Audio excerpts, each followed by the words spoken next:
நான் தமிழ் தேசியவாதி பிரிவினவாதி என்ன இதுக்கா என் வீட்டில் வந்து கூட்டணி பேசுனேன். எதுக்கு பேசுனேன்? முதுக நோண்டி அழுக்க மோந்து பார்க்குறவன் அவன் மோந்து பார்த்துட்டு நீனும் அதை மோந்து பாரு, நீனும் கொஞ்சம் மோந்து பாரு. அயோக்கியப்பு இதெல்லாம உனக்கு பிரச்சனை. நீ ஆடியோ வெளியிடு உட்காந்து, நீ ஐபிஎஸ் படிச்சுட்டு வர்றது, எஸ்பி ஏசி டிசிஆர்லாம் எதுக்கு? சீமா யார்கிட்ட என்ன பேசுறான், எங்க ஏச்சியை துப்புறான், எங்க இறங்கி ஓரத்தில் நின்று ஒன்று கடிக்கிறான். உன் வேலை மயிராடாது. யார் யாரை வச்சிருக்கா, எந்த நடிகை யாரோட போறா, அவளுக்கு 10 லட்சம் இவன் தான் வாங்கி புரோக்கர் ஏஜென்ட். எங்கும் தமிழ் இல்லை, தமிழகத்தில் தமிழ் இல்லை என்று யாரும் சொல்லக்கூடாது. இளம் கலைஞரே என்று உதயநிதியை சொல்லும் போது கருணாநிதி கவலைப்படாத, அதோட வாடா நம்ம கவலைப்படுத்திட ஒண்ணு வேணாம். அந்த வாடகை வாய்கள் பொறிக்கும் புரைக்கும் கத்திக்கிட்டு இருக்கும்ல, அந்த நாய்கள் கூட குலைக்கலையே. திடீர்னு பார்த்தா முருகன் மாநாட்டில் பங்கேற்கிறார். யாரா முருகன்? வந்தாலும் திமுகவை ஏத்திட்டியா சங்கி. அப்ப நீங்களாம் லுங்கி அங்கிய தெலுங்கு தேசம் என்று கட்சி ஆரம்பிச்சார NT ராமா, அப்போல்லாம் எங்க போய் புல்லு பிடிக்கிட்டு இருந்தா எப்படி அவங்க புள்ள பொண்டாட்டி ஆத்தால சோறு போடுறவங்களுக்கு? போன தடவை 39 உப்பு மூட்டை தூக்கி போடுவாங்க, அப்புறம் முடிஞ்சவொடனே ஏற்றி விடுவாங்க வண்டியில. காடுகளை அழித்தது இவர்கள்தான். அவர்களே இப்போது பேசுகிறார்கள் காட்டை அழித்ததுதான் இந்த நிலச்சரிவுக்கு, மண் சரிவுக்கு, மலைச்சரிவுக்கு காரணம் என்று. நான் பலமுறை உங்களுக்கு சொல்லியிருக்கிறேன், நாம் போதிக்கும் போது அவர்களுக்கு புரியாது, பாதிக்கும் போது புரியும் என்று. இப்போது நமக்கு முன்பு சொல்கிறார்கள் காடுகளை அழித்ததுதான். காடுகளின் தேவை என்ன, அவசியம் என்ன? 300 அடி 250 அடிக்கு உயர்ந்து நிற்கிற மரங்கள், காடுகள் தன் வேரை ஆள் நிலத்திற்குள் பரப்பி புகுத்தி மண்ணை இறுக்கமாக பிடித்துக் கொள்ளும், சரிவை தடுக்கும். இது இயற்கை. அது அறிவியல் என்றாலும் இயற்கை என்றாலும் உயிரியல் என்றாலும் எப்படி பார்த்தாலும் இதுதான் உண்மை. நீ அதை வெட்டுன, குட்டை பயிர தேயில காஃபியை போட்ட, அரிச்சிட்டு போயிடுச்சு. ஒரு சங்கிலி தானே என் உடன் பிறந்தவர்களே, ஒரு சங்கிலி தானே, ஒரு இணைப்பு. அது உயிர் சங்கிலியா இருக்கட்டும், உணவு சங்கிலியா இருக்கட்டும், எல்லாம் 6 மாவட்டங்கள் அங்கிருந்து மேற்கு தொடர்ச்சி மலை அப்படியே வருது, கன்னியாகுமரிக்குள்ள இப்படி வந்து ஒரிசா வரை போகுது. கன்னியாகுமரியில் பல ஆயிரக்கணக்கான வெடிமருந்து டன் எடையுள்ள வெடிமருந்துகளை வச்சு தகர்த்து என்னுடைய மலையை நொறுக்கி எடுத்துட்டு போனேன். 3 கிலோமீட்டருக்கு அங்க மலையை தகர்ப்பதற்கு, கல்குவாரிக்கு அங்க பாம் வைக்கும் போது, வெடிமருந்தை வைக்கிற போது, தொலைதூரத்தில் இருக்க கிராமத்தில் இருக்க வீடுகளின் சுவர்கள் வெடிக்கும் போது, இங்கே நீ வைக்கிற மலையில் அதிர்வு அங்கே வெடிக்காத? இந்த அடிப்படை அறிவு ஏன் உங்களுக்கு இல்லை? எல்லோரையும் கொண்டு விட்டு துறைமுகம் கட்டி பிணத்தை ஏற்றுமதி செய்ய போகிறியா? என்னத்தை ஏற்றுமதி செய்ய போகிறாய்? இதற்கு யாரிடத்தில் பதில் இருக்கிறது? யாரிடத்தில்? எப்படிப்பட்ட அறிஞர்கள் வாழ்கிற நிலத்திலே நீங்கள் ஆட்சியாளர்களிடத்திலே அவர்கள் ஆட்சியின்களை வாழ்கிறீர்கள்?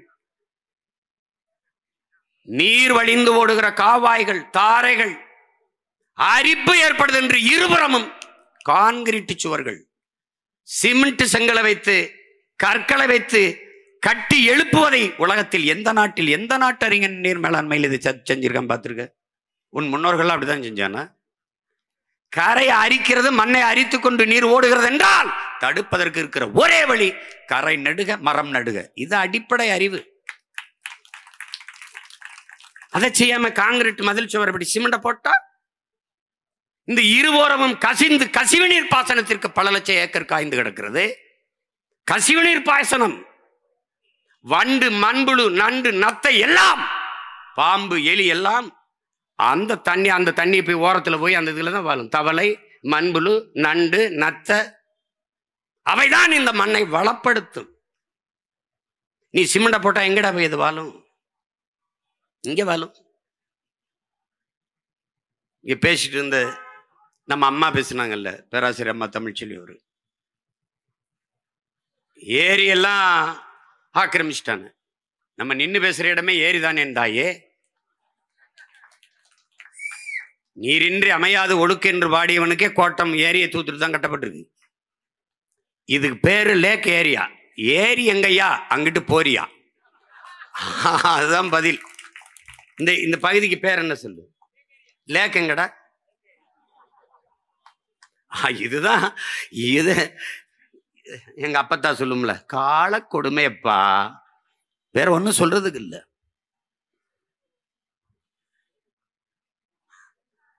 புதுசா சொல்லுவான், மேகம் வெடிச்சிருச்சுன்ட்டு. குண்டு வச்சது யாரா? புவி வெப்பமாயிருச்சுமா. வெப்பமா ஆச்சா நீ ஆக்குனிய? பருவநிலை மாறிச்சு, மாத்தினியா மாறிச்சா?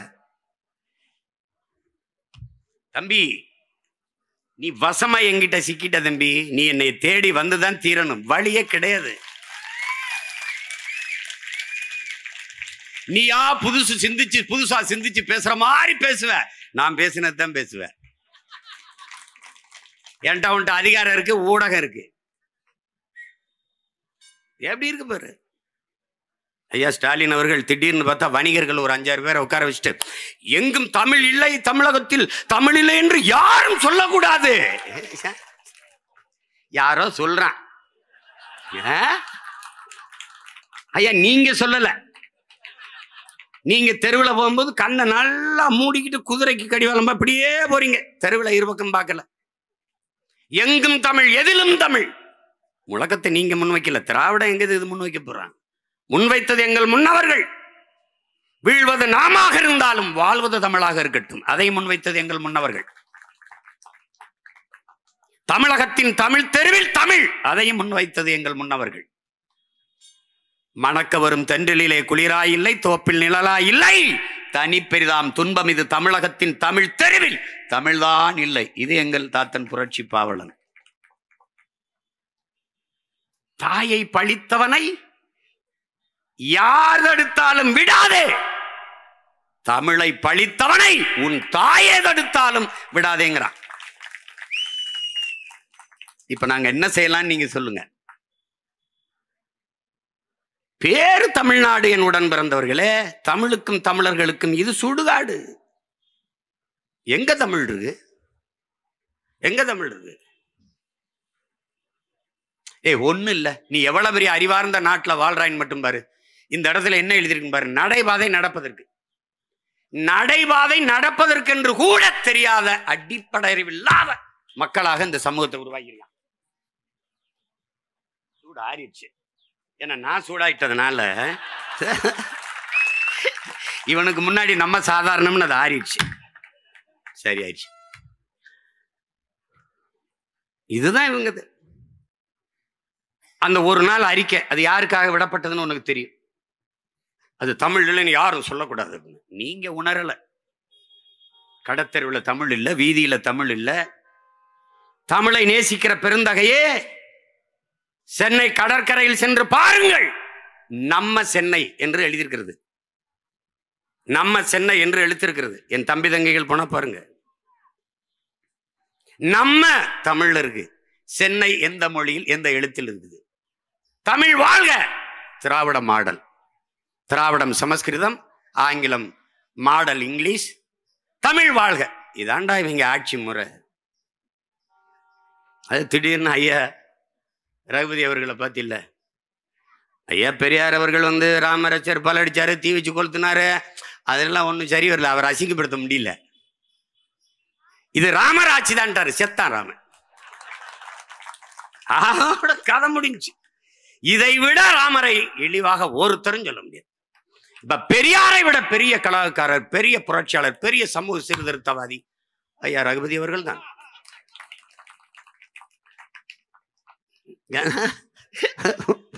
புரியுதில்ல உனக்கு? புரியுதில்ல? கலைஞரை நீ எல்லாமாட அவமானப்படுத்திடுவ. இளம் கலைஞரே என்று உதயநிதியை சொல்லும் போது கருணாநிதி கவலைப்படாத, அதோட வாடா நம்ம கவலைப்படுத்திட போறோம். சொல்லு.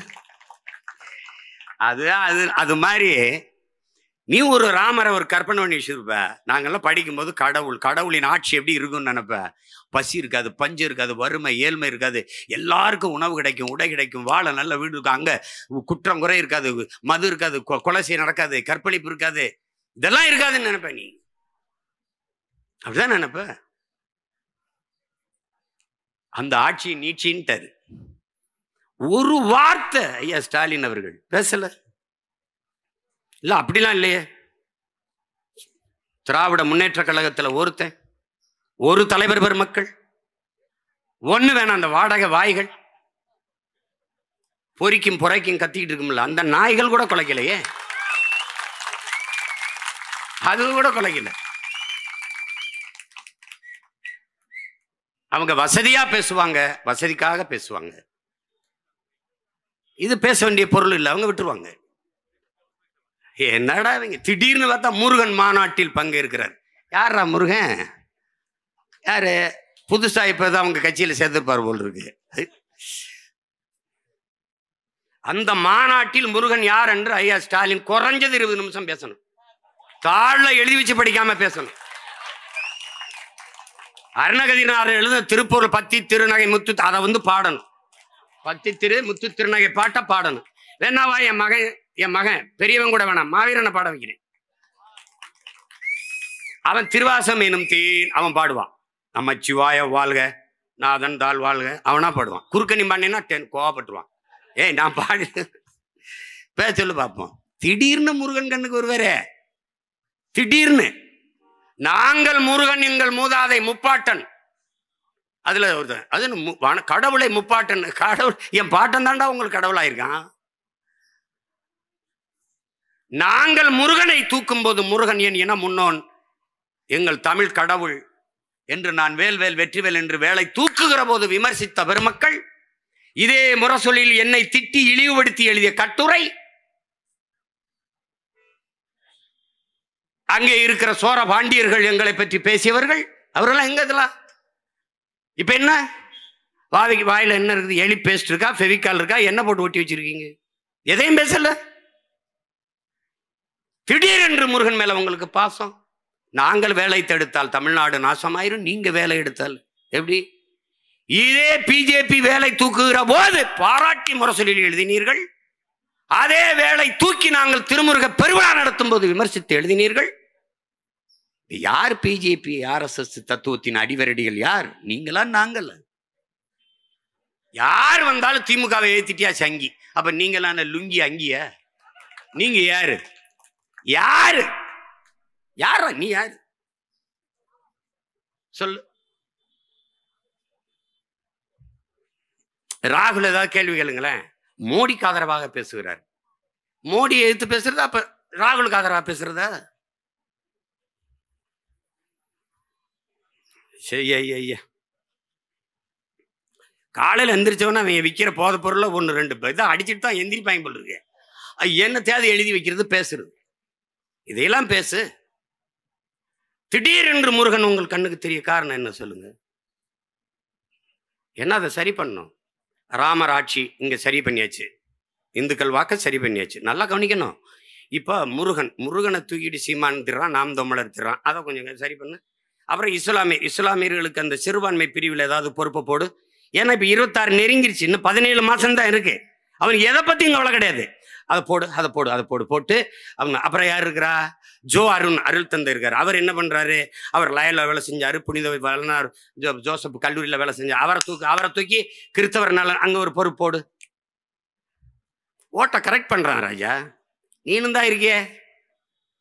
தெய்வ திருமகன் முத்துராமலிங்க தேர்வு நினைவிடத்தில் ஒரு மாலை வைத்து விட்டால் கல்லர் மறவர் அகமுடையோர் வாக்கை கரெக்ட் பண்ணிடலாம், வாங்கிடலான்னு அவன் நினைக்கிறான். நீனும் அதை நம்புற, அதுக்கு தான் சாய்க்கிற, அதுக்கு தான் ஓட்டு போடுற.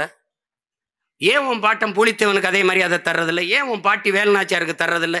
ஏன் உன் பாட்டை மருதிருவருக்கு தர்றதில்லை? ஏன் தர்றதில்லை? ஏனால் இங்கே மாலையை வைத்து வணக்கம் செலுத்தி விட்டால் அந்த 3 சமூக வாக்குகளும் தனக்கு வந்து விடுதுன்னு நம்புறான். நீ அதை தான் தொடர்ச்சியா செஞ்சுட்டு இருக்க. அதான் செஞ்சுட்டு இருக்க. அதில் தான் இது வருது. யாரு கிறிஸ்தவரா? அவருக்கு ஒரு மீனை போடு, அவருக்கு ஒரு புழுவை போட்டு விடு. இது யார் இஸ்லாமியரா? அவருக்கு ஒரு புழுவை போட்டு விடு. அதானே நடக்குது. இது எதுக்காக நடக்குது? திடீர்னு வறுமை ஒழிப்பு, புரட்சி பெண்கள் திட்டம். புரட்சி பெண் யாரு? புரட்சி பெண்ணுனா யாரு? முதல்ல என் தங்கச்சிகள் கல்லூரிக்கு போகும்போது 1000 ரூபாய் காசு கொடுக்குறேன். 1000 ரூபாய்க்கு கூட வசதி இல்லாத என் வீட்டு பெண்கள் வறட்சி பெண்கள் தானே ஒழிய புரட்சி பெண்கள் அல்ல. நீ எப்படி புரட்சி பெண்ண? புரட்சி பெண் என்றால் யார்? யார்? கணவர் இறந்து போனார், கைம்பெண்ணாக இருக்கும்போது பிள்ளைகளை விட்டு விட்டு இறந்து போனார். உங்களால தான் குடிச்சு செத்து போயிட்டான். பேச தெரியும். தமிழ்நாட்டிலே இளம் விதவைகள் அதிகமாக, இந்தியாவிலே அதிகமாக இருக்கிற மாநிலம் தமிழ்நாடு. இப்ப என்னம்மா நீங்க இப்படி சொன்னீங்களே இப்ப அப்படின்னா, அப்படி கேட்டால் வாய மூடு. இதாங்க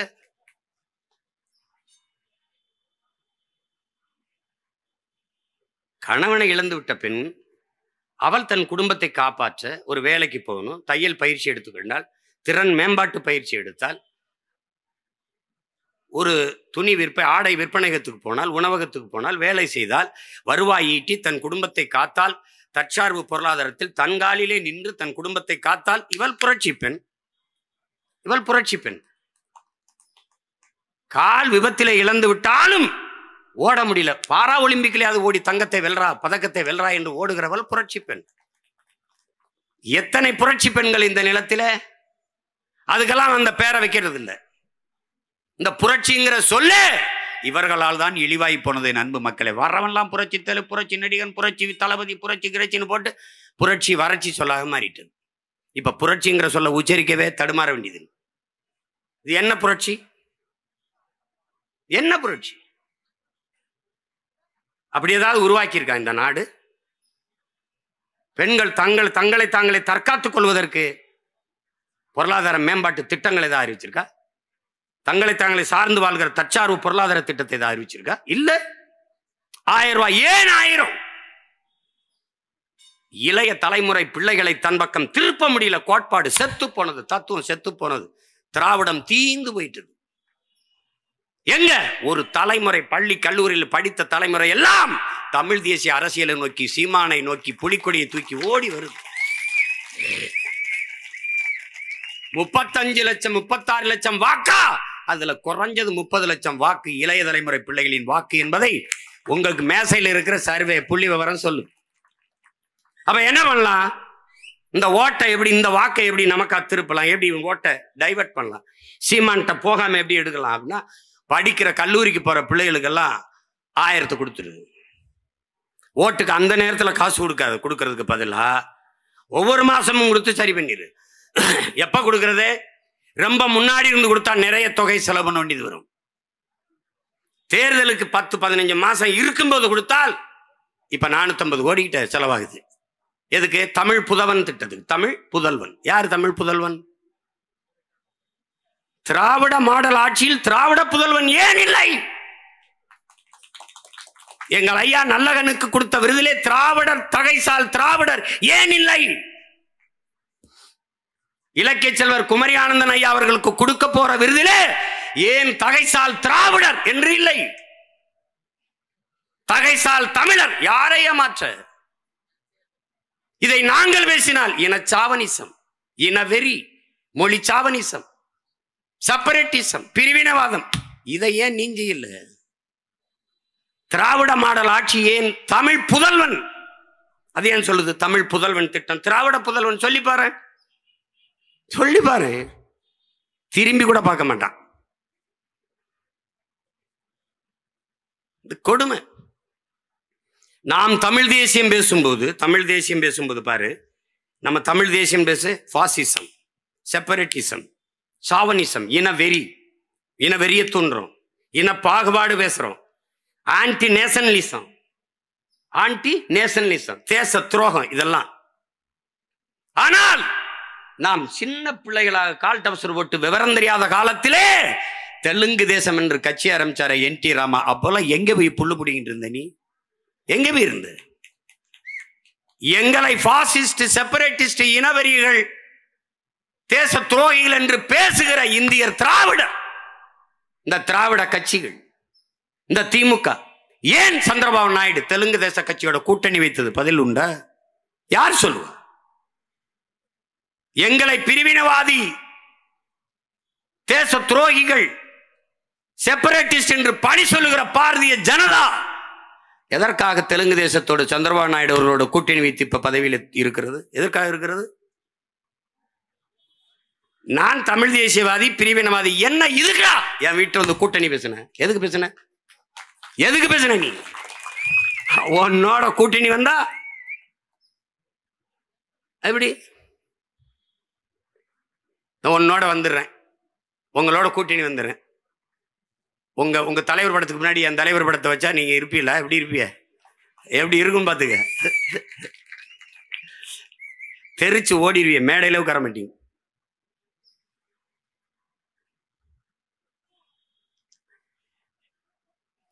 ஒன்னொன்னே பார்க்கும்போது அணை கட்டியிருந்தோம், தடுப்பணை கட்டியிருந்தாங்க, காணாங்கிறான். என்னடா தடுப்பணை? இப்ப வரைக்கும் சொல்றாங்க மத்திய அமைச்சர். மத்திய சுகாதாரத்துறை அமைச்சர் சொல்றாருங்க. இப்ப சொல்றாருங்க இந்த பாராளுமன்ற கூட்டத்தில் 24க்குள்ள நாங்க எப்படி எய்ம்ஸ் மருத்துவமனை கட்டி முடிச்சிருவோம். இன்னும் இந்த சனம் நம்பிட்டாலே இதை.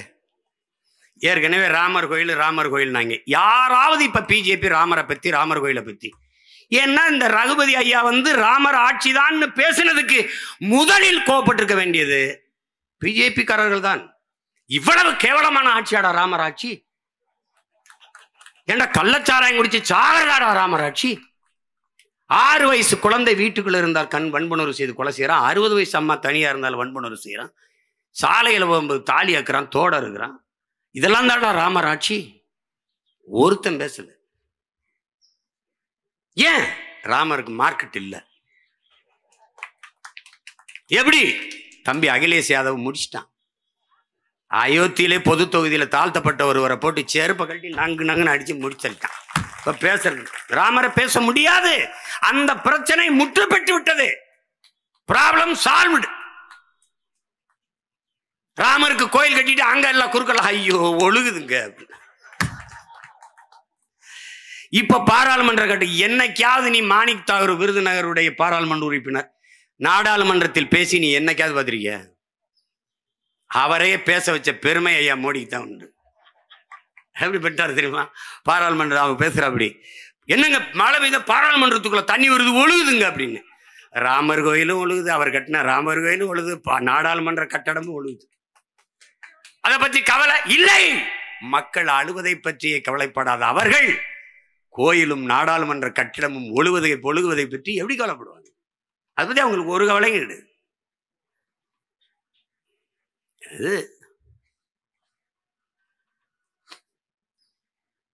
இங்க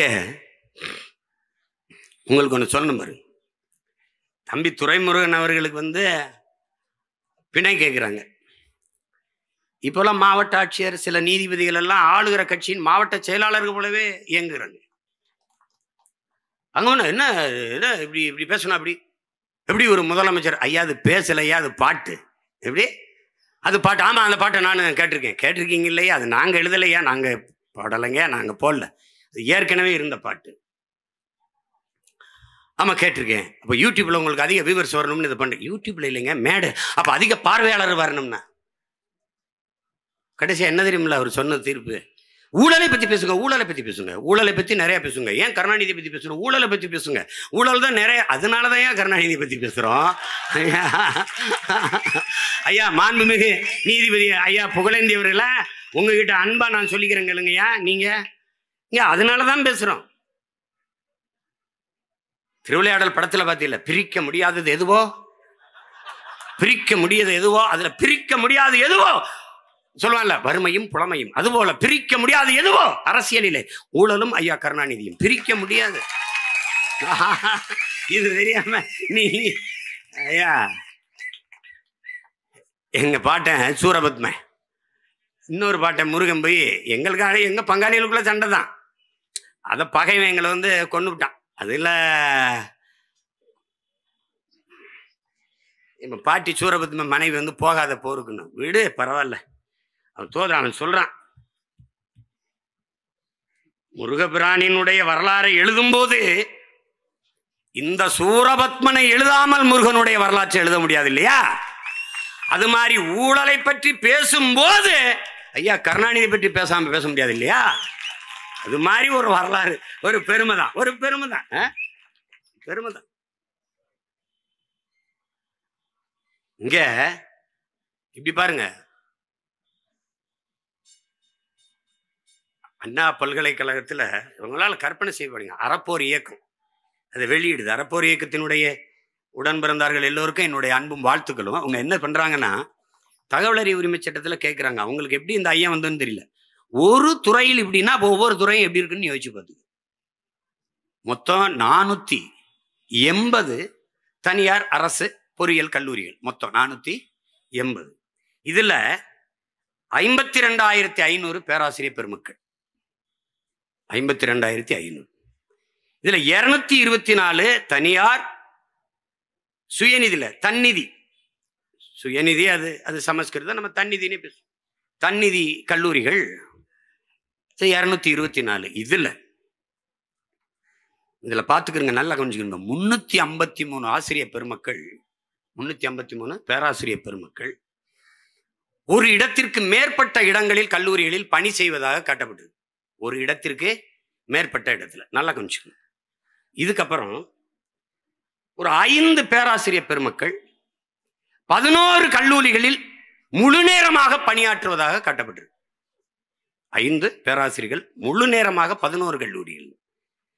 இதுல ஒரு பேராசிரியர் பெருந்தகை 32 கல்லூரியில் தொடர்ச்சியாக 32 கல்லூரியில் முழு நேரமாக பணியாற்றுகிறார் என்று பதிவு செய்து அது சம்பளம் வாங்கிடுறார். சம்பளம் யார் வாங்கியிருப்பான்னு நீங்க புரிஞ்சுக்கணும். நல்லா கவனிச்சுக்கணும். இதுல ரொம்ப கொடுமை என்னன்னு பார்த்தீங்கன்னா, இப்படி 211 பேராசிரியர்கள், எல்லாம் படித்தவர்கள், முதுகலை பட்டம் பெற்றவர்கள், முனைவர் பட்டம் பெற்றவர்கள், 211 பேர் 2500 பணியிடங்களை அவர்கள் நிரப்பினதாக காட்டி, இவர்களே இங்க வேலை செய்யறாங்கன்னு காட்டி ஊதியம் பெற்றிருக்குது. அதுல 175 பேர் 972 பணியிடங்களை நிரப்பியதாக, இவர்கள் அத்தனை பேரும் முனைவர் பட்டம் பெற்றவர்கள். 175 பேரும் டாக்டரேட் பட்டம் பெற்றவர், PhD பண்ணி முனைவர் பட்டம் பெற்றவர்கள் இந்த வேலையை செய்திருக்கிறார்கள். அறப்போர் இயக்கம் கண்டுபிடிக்காத வரை அண்ணா பல்கலைக்கழகம் இது ஒன்றும் கண்டுவில்லை. இப்ப அது சொல்ற காரணம் பாருங்க, இது எப்படி கண்டுக்கிறாங்க? இல்ல அவங்க ஆதார் அட்டை கொடுக்கும்போது ஒவ்வொருத்தரே பல அட்டைகளை கொடுத்துட்டாரு. ஆனா இவங்க நமக்கு என்ன கற்பிச்சான்? ஆதார் அட்டை தான் எல்லாத்துக்குமான பெருத்த அடையாளம், எல்லா வலிக்கும் ஒரே நிவாரணி ஆதார் தான். கடைசி அந்த ஆதாரே பயனற்றதுன்னு ஆயிடுச்சு. இத்தனை பேரும் வெவ்வேறு ஆதார் அட்டைகளை கொடுத்து எங்களை ஏமாற்றி விட்டார்கள். அங்க இருந்த படங்கள் வெவ்வேறு முகமைப்பில் இருந்தது. உயர்ந்த தொழில்நுட்பத்தை கற்றுக் கொடுக்கிற பல்கலைக்கழகத்தில் இதை கண்டுபிடிக்க முடியலன்னா அப்ப என்ன நடக்குதுன்னு பாரு. இது எத்தனை நாளா நடந்திருக்குது? அதிமுக ஆட்சி காலத்திலிருந்து நடக்குது, தொடர்ந்து நடக்குது. இதில் இன்னும் கொடுமை, மாரிசாமி முரளிபாபன் 2 பேரும் 6 ஆண்டுகளா ஓமன் நாட்டில் வேலை செய்கிறார்கள். அவர்கள் இந்த பொறியியல் கல்லூரியில் வேலை செய்யறதா சம்பளம். இந்த பொறியியல் கல்லூரியின் உரிமையாளர்கள் யார்?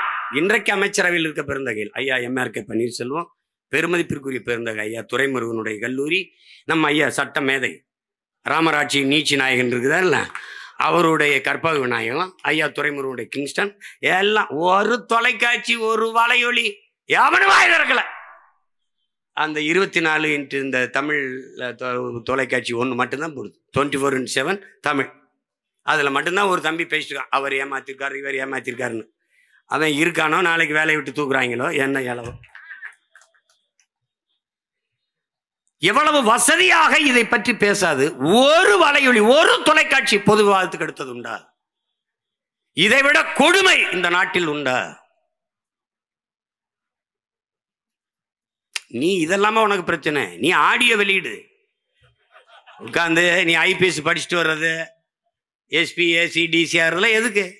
சீமா யார்கிட்ட என்ன பேசுறான், எங்க ஏச்சியை துப்புறான், எங்க இறங்கி ஓரத்தில் நின்று ஒன்று கடிக்கிறான், உன் வேலை மயிராடாது, மயிராடா. திடீர்னு இந்த வெண்ணைகளுக்கு காளியம்மா மேல அப்படியே பாசம். ஏன்டா புடுங்கியல அவ போட்டிட்டால மயிலாடுதுறையில போய் நின்று இந்த எழுதி காளியம்மான்னு வேலை செஞ்சு ஜெயிக்க வச்சிருக்க வேண்டியதானே? ஏய், நாங்க பிசுரும்பா அப்புறம் உசுரும்பா. அது உனக்கு என்ன மசுருக்கு அந்த பிரச்சனை? உனக்கு என்ன பிரச்சனை? உனக்கு என்ன பிரச்சனை? இது என் கட்சி பிரச்சனை. பெத்த தாயவே சும்மாருமா வாய மூடிட்டு பேசாம இருக்க மாட்டியா அப்படிங்கிறான். ஆத்தாளப்பன் பேச்சே கேட்காதனால தானே இந்த வேலையை செஞ்சுக்கிட்டு இருக்கேன். இல்லைன்னா மிட்டில் இருந்து ஓய்வு விட்டுருப்பேன், இல்லை வாத்தியாரா போயிருப்பேன் சொந்தக்காரங்க மாதிரி. கேள்வி என்னத்தையாவது பேசுறது, ஆடியோ ஐயோ சீமான ஒழிச்சு போடுவோம் அப்படின்னு. டேய், நீனும் தான் ஒன்னா பேசி பார்த்த, 15 வருஷமா ஒரு பொம்பளை விட்டு பேசி பார்த்த. அதுக்கப்புறம் தான் ஃபேன் ஃபாலோவிங் அதிகமாயிடுச்சு, கேர்ள்ஸ் ரொம்ப ஃபாலோ பண்ற. அப்பா நான் அப்படி போவேன், இப்போ சலைய சீமாண்டின்னு ஒரு சிடுமுஞ்சி நினைச்சு இவன்ட்டு ரொமான்ஸ் இருக்கு போல் இருக்கா அப்படின்ட்டு. அப்படிதான் என் தம்பி கார்த்திக்கு personal advice as elder, you don't worry, be happy. ஏ அவன் நம்ம முதுக நோண்டி அழுக்க மோந்து பார்க்கிறவன். அவன் மோந்து பார்த்துட்டு நீனும் அதை மோந்து பாரு, நீனும் கொஞ்சம் மோந்து பாரு. அயோக்கியப்பு. எதை பேசுறது, எது சமூகத்துக்கு பிரச்சனை, எது அவசியம், இதை வெக்கம் இல்லாம மானம் இல்லாம பேசிட்டு யார் யாரை வச்சிருக்கா, எந்த நடிகை யாரோட போறா, அவளுக்கு 10 லட்சம் இவன் தான் வாங்கி புரோக்கர் ஏஜென்ட், இந்த மாதிரி அவன் அந்த நடிகை அந்த இதை வச்சு இதை வச்சு உங்களுக்கா எப்படி அவங்க பிள்ளை பொண்டாட்டி ஆத்தால சோறு போடுறவங்களுக்கு மானம் கட்ட நாய். சி என் தங்கச்சி சொல்லிச்சுல, படிக்கிறது ராமாயணம், இடிக்கிறது பெருமாள் கோயில் மாதிரி பேசுறது பெரியாரு, அப்புறம் இங்கே போடுறதெல்லாம் கேவலமா பெண்களை இழிவுபடுத்தி பேசுறது. அவனுக்கு ஒன்றும் கிடையாதுடா. 23 மீனவனை கைது செஞ்சு போனானே, பேசுனானா ஒருத்தனை பேர் சொல்ற. தமிழ்நாட்டின் தொல்லியல் ஆய்விற்கு எதற்காக சமஸ்கிருதம்? ஏன்டா சீமானை தவிர ஒருத்தனும் கேட்கல. எதுக்கு? தோண்டி பார்த்தா கீழடியில தெரிந்த எழுத்து, அங்க இருந்த எழுத்து ஓடுகள்ல, அங்க இருக்கிற ஆவணங்கள்ல இருந்த எழுத்து தமிழ் எழுத்தா சமஸ்கிருதமா? உனக்கு மனசு வருதாடா? தமிழனின் தொன்ம நாகரிக சுவடு சான்று என்று சொல்ல உனக்கு வாய் வரல. திராவிட நாகரிகங்கிற, இந்திய பண்பாடுங்கிற. ஏதுரா திராவிட அன்னைக்கு சொல்லு? எதுரா இந்தியாங்கிற நிலப்பரப்பு? எது நாடு? எதுரா சொல்லு? எதுரா 2500 ஆண்டுக்கு முன்னாடி ஏது? 600 ஆண்டுக்கு முன்னாடி ஏது? 1800 தான் கன்னடம்ங்கிற மொழியே உருவாகுது. நீ சொல்றபடி திராவிட மொழின்னு வச்சா கூட. அதுக்கப்புறம் கீழே என்ன? சமஸ்கிருதம் தெரிந்திருக்க வேண்டும், திராவிட மொழிகள் தெரிந்திருக்க. வாடங்க, திராவிட மொழி எதுன்னு சொல்ற? எது எது திராவிட மொழி? என் தாய் நிலத்தை தோண்டி ஆய்வு செய்வதற்கு திராவிட மொழி எதற்கு? சமஸ்கிருதம் எதற்கு?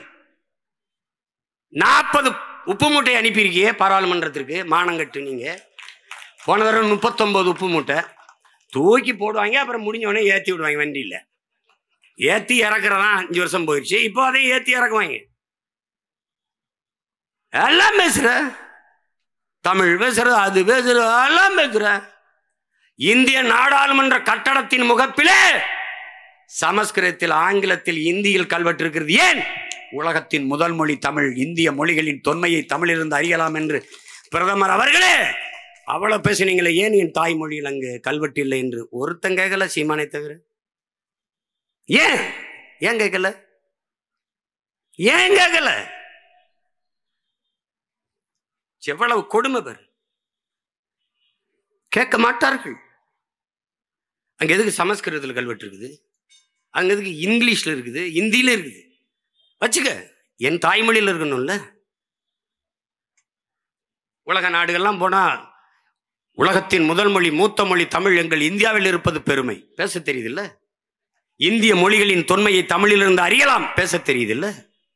அப்போ யாராவது கேட்டிருக்காங்களா? பேர் கேட்க மாட்டார்கள். இன்றைக்கு நீ எங்களை தவிர்த்து விட்டு போவாய், ஆனால் ஒரு நாள் நான் கூண்டுக்கள் நின்று கூவுவதால் என்னுடைய குரல் உனக்கு கேட்கல. ஒரு நாள் நான் கூரை மேலே ஏறி நின்று கூவுற காலத்தை நாங்கள் உருவாக்குவோம். அப்ப நீ என்னை தவிர்த்து விட்டு தள்ளி விட்டுலாம் போக முடியாது. நீ பதில் சொல்லிதான் யோசிச்சு பாரு, எவ்வளவு தூரம் நம்மளை ஏமாத்தி நகர்த்துறாங்கன்னு பாரு. சட்டம் ஒழுங்கு, சட்டம் இருக்கு, ஒழுங்கா இருக்காங்கிற கேள்விதான். சட்டம் இருக்கு, ஒழுங்கா இருக்கா? 31 நாள்ல 30 நாள்ல 133 கொலைகள். தம்பி ஆம்ஸ்டாங் படுகொலை 134. அதுக்கு பிறகு நம்முடைய பாலகிருஷ்ணன், இந்த மாதிரி நிறைய நம்ம கட்சி பிள்ளைகள் நிறைய பேர். அதுக்கப்புறம் இன்னைக்கு வரைக்கும் கொலை. வீட்டுல உள்ள புகுந்து கொலை, ரோட்ல நடந்தா கொலை. எந்த கொலையாளியாவது 30 வயசுக்கு மேல இருக்கானு மட்டும் பாரு. எல்லாம் இளைய பிள்ளைகள், இளைஞர்கள்.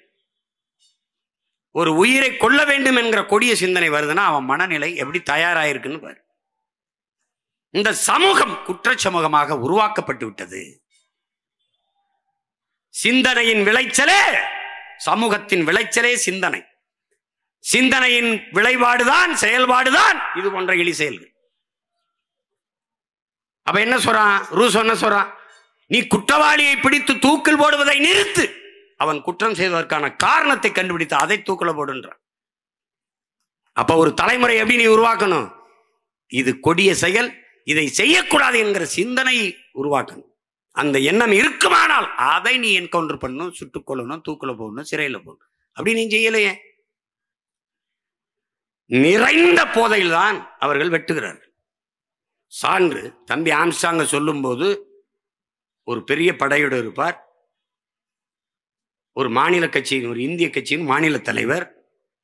அவரை போய் அவர் வீட்டு வாசலை வெட்டி கொண்டு விடலாம் என்று அந்த சிறுவர்கள், அந்த பிள்ளைகளுக்கு என்ன வருது என்றால், நிறைந்த போதை மயக்கத்தில் இல்லாமல் கத்தியை தூக்கி வெட்டியிருக்க முடியுமான்னு. வெட்டுறதுல ஒரு டெக்னிக் இருக்கு. எடுத்தவன காலை தான் வெட்டுவான். எடுத்தவன காலை தான் வெட்டுவான். ஏன் காலை வெட்டுவான்? ஓட முடியாது. அப்புறம் மற்றவன்லாம் வெட்டிடுவான். எதையெல்லாம் மற்றவன் கண்டுபிடிக்கிறான், இவன் எதை கண்டுபிடிக்கிறான் பாரு. எத்தனை கொலைகள்! ஐயா எடப்பாடி பழனிசாமி தகவல் உரிமை சட்டத்தில் கேட்குற 200 நாட்கள்ல, இந்த 2024 மட்டும் 24 மட்டும் 595 கொலைகள். இன்னும் 24 முற்று பெறல.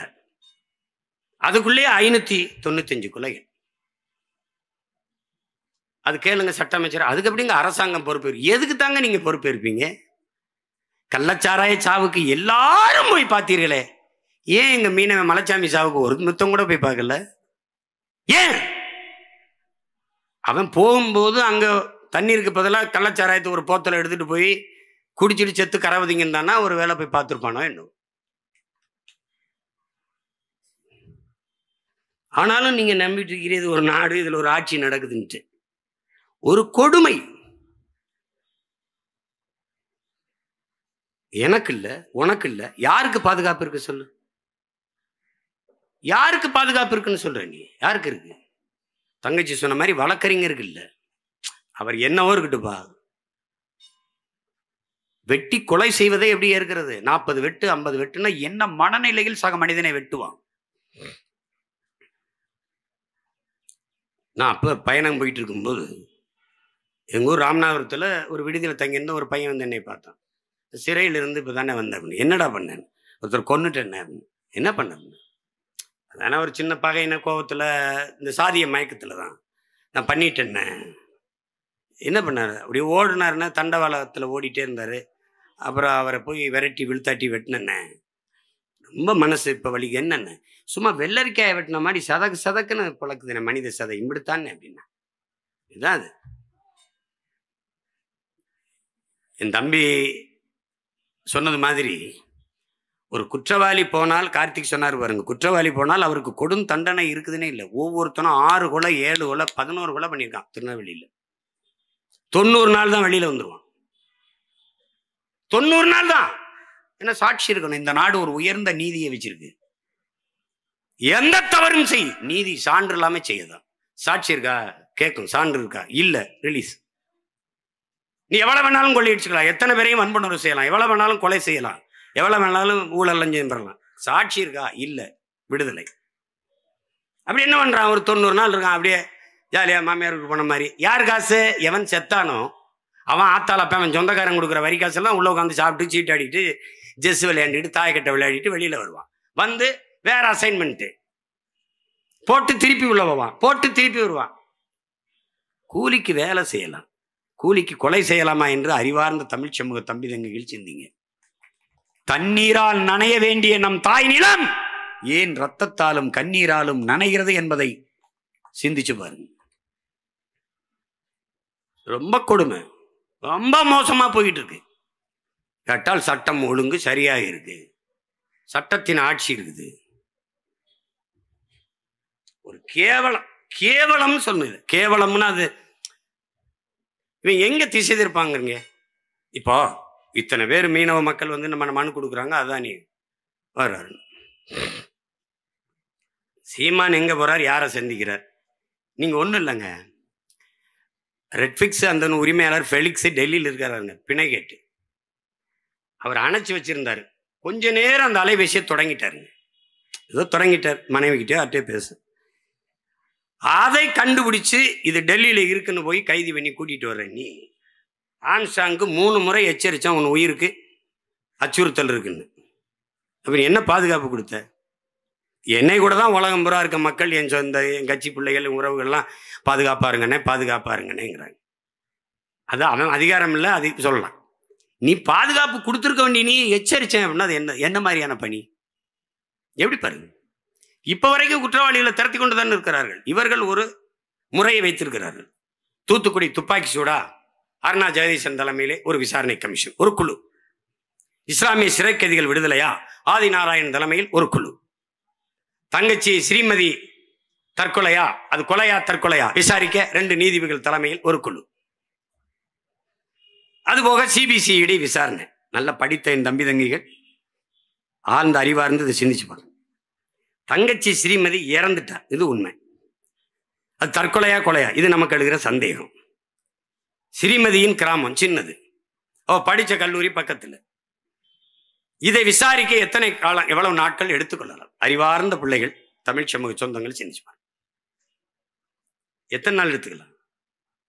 காவல்துறை விசாரணையில் என்ன பிரச்சனை? சிபிசிஐடிக்கு மாத்திரம். இந்த மாத்திரம்னாவே ஏன் மாத்திரம் என்பதை நீ புரிஞ்சுக்கணும். மாத்தியாச்சு. எவ்வளவு நாள் விசாரணை? இன்னும் முடிவுக்கு வரல. 2 நீதிபதிகள் விசாரணை குழு, எங்க விசாரணை? முடிவுக்கு வரல. ஆனால் அந்த நேரத்தில் ஸ்ரீமதி வழக்கு வருகிறது. சென்னை உயர்நீதிமன்றம் ஒரு தீர்ப்பை தருகிறது, அது தற்கொலை தான். சிபிசிஐடி விசாரணை முடியல, அறிக்கை வரல. நீதிபதிகள் விசாரணை முடியல, அறிக்கை வரல. அதற்குள் நீதிபதி அது தற்கொலை தான் என்று தீர்ப்பு சொன்னால் எங்க போயிட்டு இருக்கடா ஒரு நாடு, சட்டம், நீதி, தீர்ப்புலாம்னு யோசிச்சுக்க. அவ்வளவுதான் அது. ஆமா, சொன்ன மாதிரி இப்ப சொல்லுதுங்க, இப்ப சொல்லுது நீதிமன்றம் தூத்துக்குடியில் நடந்தது அது கொடுமை, அதையெல்லாம் எப்படி சகிக்கிறதுன்னு இப்ப சொல்லு. உனக்கு தெரியுமா, அந்த செயலில் ஈடுபட்ட அத்தனை பேருக்கும் பணி இடமாற்றம், பணி உயர்வு. இந்த பல்லப்படுனால ஒரு பல்வீர் சிங், அவனுக்கு பணி உயர்வு, பணி இடமாற்றம். அந்த கள்ளச்சாராய சாவில் ஒரு காவல்துறை அதிகாரியை பணி இடை நீக்கினாங்கல்ல, அவருக்கு பணி இடமாற்றம், பணி உயர்வு. சென்னையில் தலைநகரில் போக்குவரத்து துறைக்கு. இவ்வளவுதான் இந்த ஆட்சியாளர்கள், இவ்வளவுதான். 38-40 குழுக்களை போட்டிருக்கிறார் ஐயா ஸ்டாலின் இந்த 3 ஆண்டுகள்ல. ஒரு புழு கூட 2 அங்குலம் அப்படி நகரம்டா. இவன் போட்ட குழு 1 கூட நகராது. நீட்டுக்கு எதிராக, நீட்டுக்காக விசாரணை செஞ்ச நீதிபதி ஐயா கொடுத்த அறிக்கை என்னாச்சு? அம்மா அருணா ஜெகதீசன் தூத்துக்குடி துப்பாக்கி சூட்டுக்காக விசாரித்து தாக்கல் செய்த அந்த அறிக்கை என்னாச்சு? இவர்களை மாறி ஒரு கொடுங்கோளர்களை நீ என்னைக்கு சந்திக்க முடியாது. நீ தம்பி கார்த்திக் சொன்ன மாதிரி மின்கட்டண உயர்வுன்றோம். அது எதை நோக்கி நகருதுன்னு பாரு. இப்ப குறிப்பா எப்படி பாரு, பேருந்தை அரசு போக்குவரத்து, அரசு பேருந்தை தனியார் தனியாருக்கு ஒப்பந்தம் கொடுக்குற டெண்டர். ஏன் இப்படி கேள்வி? ஏன் நட்டத்துல போகுது.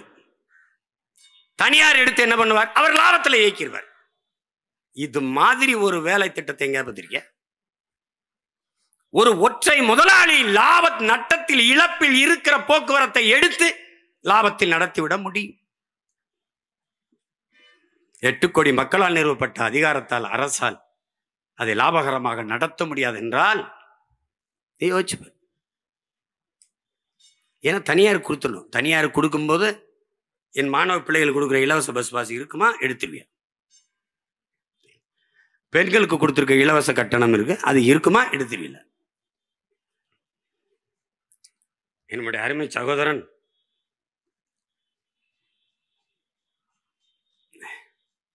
ஈரோட்டில இருந்து ஒரு மூத்த பத்திரிகையில, புகழ்பெற்ற பத்திரிகையில வேலை செய்கிற தங்கவேல் அவர்கள், அவருடைய மனைவி என்னுடைய தங்கை பணி இடமாற்றத்துக்கு வந்திருக்கிறார். அரசு பேருந்துல போறோம், மகளிருக்கு இலவச கட்டணம் இல்லா பயணம். அது சொல்லுது கண்ணீரோட, ஒரு துளி கூட மதிக்கிறது இல்லை. என்ன நடத்துனர்கள் எங்களை மதிக்கிறது இல்லை. காரணம் இலவசம். இலவசம் என்ற சொல்லால் நம் பிள்ளைகள், பெண் பிள்ளைகளின் மானத்தை கெடுத்து அவமானப்படுத்தியதான் மிச்சம் இந்த அரசு. அது தனியார். எதை நோக்கி நகர்கிறது என்று பாருங்க. இப்ப இப்படி பாருங்க, அதானி தமிழ்நாட்டுக்குள் வந்தார். உலகத்தின் மிகப்பெரிய பணக்காரர், இந்தியாவின் மிகப்பெரிய தொழிலதிபர், மோடி அவர்களுடைய நெருக்கமான நண்பர். அவர் தமிழ்நாட்டுக்குள் வந்தார்.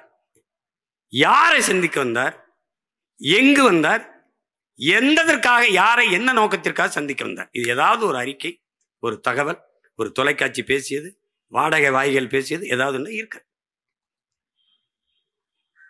இப்ப எதற்காக வந்தார்? அதான் நீ நினைச்சுக்கலாம், ஆட்சியில் இருக்கிறவன் கையெழுத்து போட்டான், அதனால காட்டுப்பள்ளி துறைமுகத்தை கட்டிடலான்னு. இங்க பிரபாகரன் மகன் ஒருத்தர் நிக்கிறேன், இங்க ஒரு மயிரையும் கொடுங்க.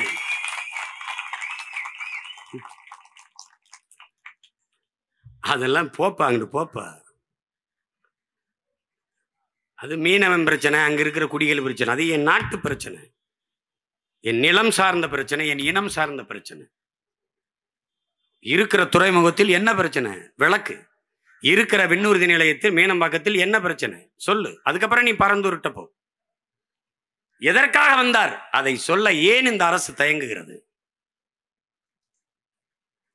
பாருங்க எப்படிப்பட்ட ஒரு ஆட்சி முறை நடந்து கொண்டிருக்குன்னு. ஒன்றும் இல்லை, இப்போ இங்கே இருக்குல்ல, பயன்படுத்துகிற மின்சாரத்தை அளவிடுகிற பெட்டி இருக்குல்ல, எத்தனை அழகு மின்சாரம் பயன்படுத்தி இருக்கணும் அளவிடுகிற அந்த பெட்டி, அந்த கருவி பொருத்தி இருக்குல்ல, அது அதானியோட. இது மின் உற்பத்தி ஆற்று இருக்கு. தம்பி கார்த்திக் மருத்துவரை தான் பேசினார். அரசிடத்தில் இருப்பதை விட அதிக மின் உற்பத்தி திட்டங்கள் தனியார் முதலாளிகிட்ட, மத்திய மாநில அரசு கிட்ட இருப்பதை விட அதிக மின் உற்பத்தி திட்டங்கள், மின் உற்பத்தி நிறுவனங்கள், நிலையங்கள் தனியார்ட்ட இருக்கு. உற்பத்தி தனியார்கிட்ட வந்த போது விநியோகம் தனியார்ட்ட வர எவ்வளவு நேரம் ஆகும்னு யோசிச்சு பார்க்க. இப்ப பெட்டி வந்துருச்சு, எல்லா வீட்டுக்கும் அவன் தான் பொறுத்துறான். அதுல எழுதிருக்கு பாரு, அதான் நீ இருக்கும். இருக்கா இல்லையா? இருக்கு. மின் உற்பத்தி விநியோகத்தை தனியார்ட்ட கொடுக்க இழப்புன்னு காட்டுவார்கள். எப்படி போக்குவரத்து என்ன சொல்றாங்க? நட்டத்தில் ஓடுது. மின் உற்பத்திக்கு 1,50,000 கோடிக்கு மேல இழப்பு. கட்டணம் உயர்ந்து கொண்டே இருக்கு. உயர்த்துங்கள் ஐயா ஸ்டாலின் அவர்களே, நீங்க நேர்மையான நிர்வாகி, சிறந்த தலைவர். விக்கிரவாண்டி தேர்தலுக்கு முன்பாக இந்த மின் கட்டணத்தை உயர்த்தி இருந்தால் உங்களை பாராட்டலாம்.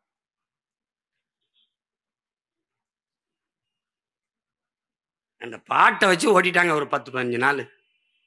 அது கைது, இது கைது, சண்டாளன்னு பாடக்கூடாது. பாடல விடு, வேற பாட்டு பாடுவோம்.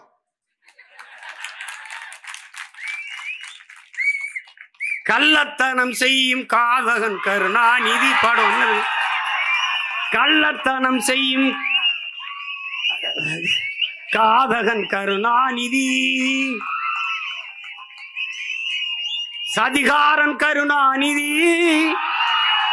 கொடுஞ்சனிகாரன் கருணாநிதி. பொன்னான தமிழ்நாட்டை மண்ணோடு புதைத்திட்ட கருணாநிதி, அண்ணாவின் புகழுக்கு களங்கத்தை விளைத்திட்ட கருணாகம் கருணாநிதி, சதிகாரன் கருணாநிதி, கொடுஞ்சனிகாரன் கருணாநிதி. எப்படி இந்த பாட்டு இன்னையிலிருந்து உலக புகழ் பெறும். பல பேருடைய அழைப்பு ஒளியா இருக்கும். என் மேல ஒரு வழக்க போடு, ஓடு வா. எதுக்கு படிச்சா, எதுக்கு வந்தா, அந்த வேலையை பாரு. இந்த அதிகாரம் மேலிடம் சொல்லிருச்சு. எதிரா உங்க மேலிடம், பல மேலிடம் கீழிடமா இருக்குடாப்ப. போய் பீச்சில் போய் பாரு, மேலிடம் கீழிடம். வரலாற்றின் கால சக்கரங்கள் சுரண்டு கொண்டுதான் இருக்கிறதுங்கிறார் எங்க தலைவர். இன்னைக்கு மேல இருக்க, நான் வீதியில இருக்கேன். ஒரு நாள் நீ வீதியில் நிப்ப, நான் மேல நின்று நீ கத்திட்டு இருப்ப, நான் அங்க இருப்பேன்.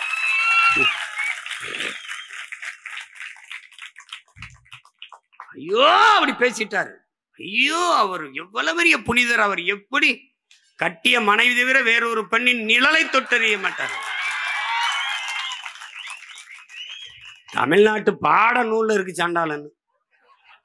சண்டாளன்னா யாரு? நம்ம தாத்தா நாமக்கல் கவிஞர் இருக்காரு. தாயை நிந்தித்தவன், தந்தையை வெறுத்தவன், இதெல்லாம் சொல்றாரு. அது ஒரு இழி சொல். சரி வேணாம், விட்டுருவோம்.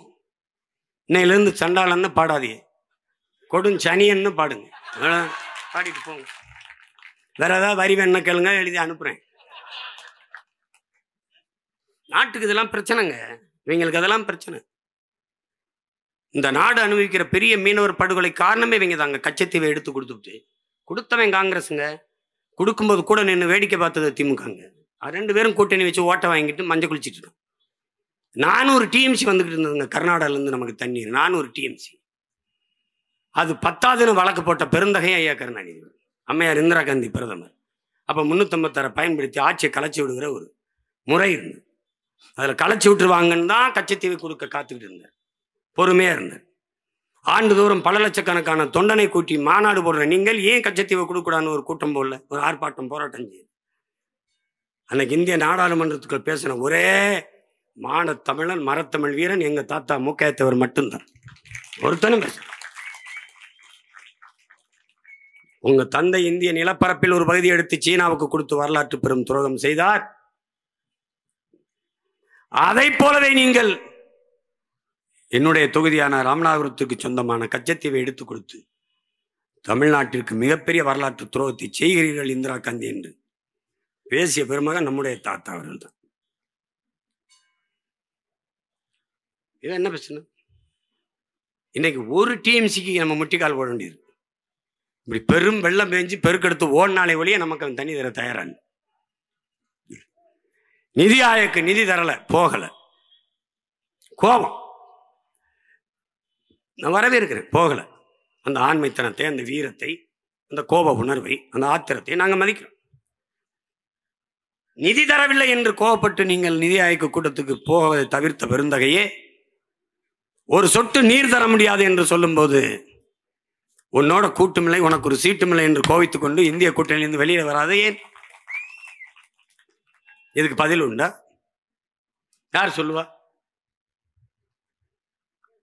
உறவுக்கு கை கொடுப்போம், உரிமைக்கு குரல் கொடுப்பீங்க. நீங்க இப்படிதான் ஒரு குரல் கொடுக்கிறத வரல வெள்ளன் கொட்டு போன்னு போயிடுவான். குளத்தோட கோவிச்சுக்கிட்டு குளிக்காம போனா நாத்தம் யாருக்குன்னு வச்சுக்க. நீ வீரனா இருந்தா அங்க போய் என்னுடைய வரி வருவாய் எல்லாத்தையும் மொத்தமா எடுத்து வச்சுக்கிட்டு சேட்டை பண்ணிட்டு இருக்க. நீ குடுன்னு கேட்கணும்ல. நிதிஷ்குமாருக்கும் சந்திரபாபு நாயுடுக்கு ஏன் கொடுத்தார்? அவங்க கூட்டணி தேவையில்லை தான் ஆட்சியை காப்பாற்றணும், அதுக்கு நீ லஞ்சம் கொடுக்குற அப்படின்னு பேசி கரிச்சித்த அந்த உரிமையை பெறாம நான் போகல. ஏன் போகல? பேசுறதுக்கு ஒன்றும் தெரியாது. அங்கே போய் நான் என்ன பேசுறது? வேணாம். எங்கள் ஐயா டிஆர் பால் அனுப்பு, எங்கள் அண்ணன் ஆராஜா அனுப்பு, எங்கள் அண்ணி தமிழச்சி அனுப்பு, இல்லை அருமை அம்மையார் கனிமொழி அனுப்புங்க. நீங்கள் ஏன் போறீங்க? சரி, போகும்போது இந்த பாட்டை பாடிட்டு உற்சாகமாக போங்க.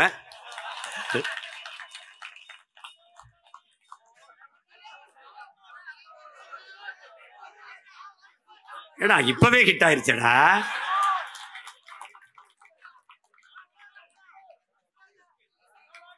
அன்னைக்கு இப்படிதான் என் மகன் பெரியவன் கோயில் பிறந்த நாளைக்கு கோயிலுக்கு போனேன்.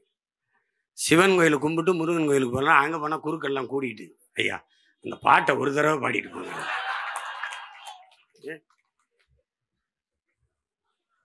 இப்படி பாடுறதா போயிடுறதா? கள்ளத்தனம் செய்யும் காதகன் கருணாநிதி,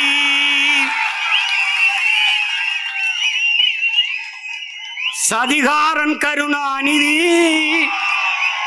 கொடுஞ்சனிகாரன் கருணாநிதி,